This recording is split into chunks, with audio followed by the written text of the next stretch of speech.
Niniwala po ba kayo doon? Alright.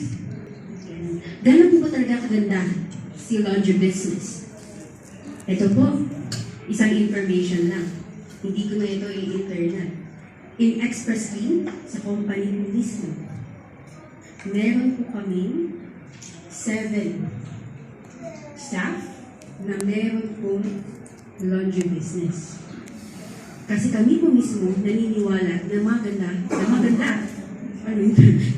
po ang laundry business. Na maganda po yung laundry industry. Di ba?